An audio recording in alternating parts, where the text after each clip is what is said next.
Good morning, my dear students. Welcome to today's EVS 1 class. So today we are going to start a new lesson, that is lesson number 13, where the name of the lesson is types of cloth. So in this lesson we are going to discuss these topics. What are the topics? Different types of cloth materials, making cloth from fibers, coloring and printing of cloth, and taking care of clothes. So today let us discuss about different types of cloth materials.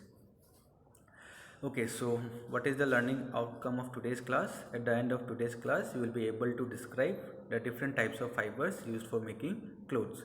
And these are some of the keywords which will come across while discussing today's topic.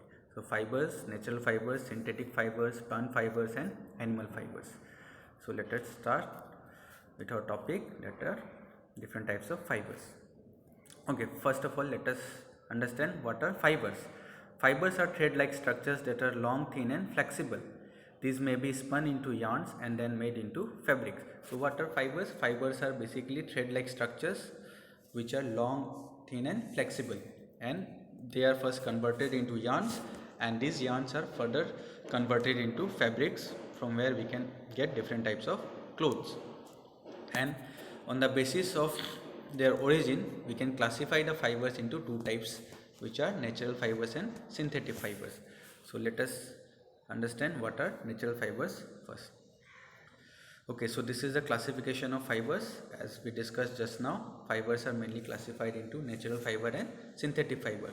Natural fiber is further classified into plant fiber and animal fiber, and we'll also read about the examples of synthetic fibers. Some common synthetic fibers are like nylon, rayon, so we'll study that also. So first of all let us discuss about natural fibers. So natural fibers are the fibers that are obtained from plants, animals or mineral sources. Now even minerals are available in the nature, so we can also include mineral sources as the natural sources of fibers. Some examples are cotton, silk, wool, etc. So natural fibers can again be divided into two types, which already we have discussed, that they are divided mainly into plant fiber and animal fibers. So let us see what are animal fibers and plant fibers.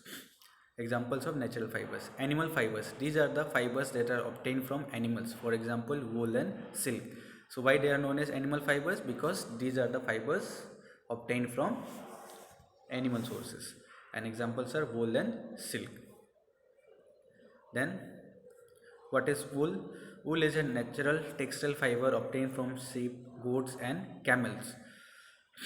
Camels, not the camels which are found in your hot areas or deserts. Those camels do not have the fur. These are about some special camels which are found in the colder regions.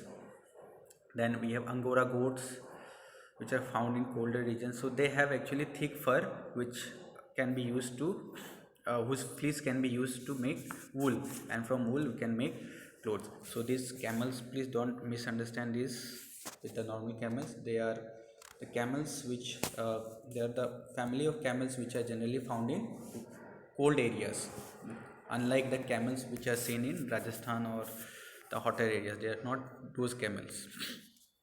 And goats, Angora goats are there. Sheep, we all know they have fur. So why wool is used in winter? Because it traps a lot of air, and air is a bad conductor of heat, so it does not allow the body heat to escape through, and thus it can keep us warm. So it has got its benefits during the winter season.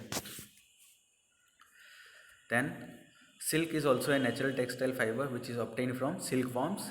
The rearing of silkworm to obtain silk is known as what? Sericulture.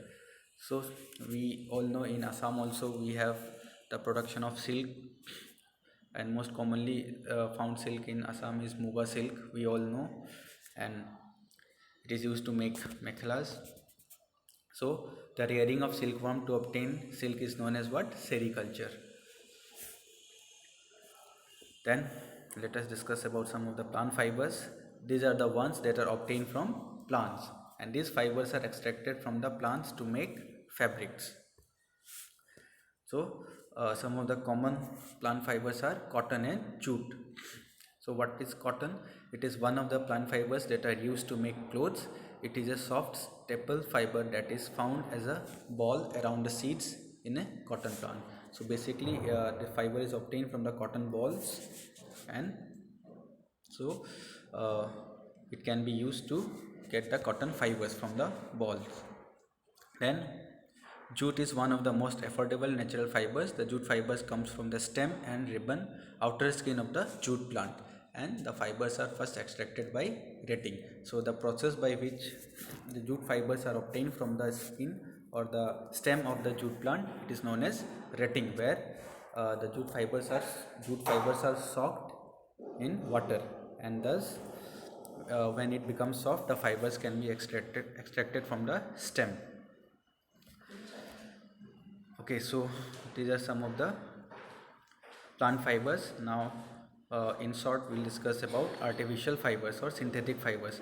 Fibers are also made from chemical substances which are not obtained from natural sources. So these fibers are mainly obtained from chemicals, so they are known as artificial fibers.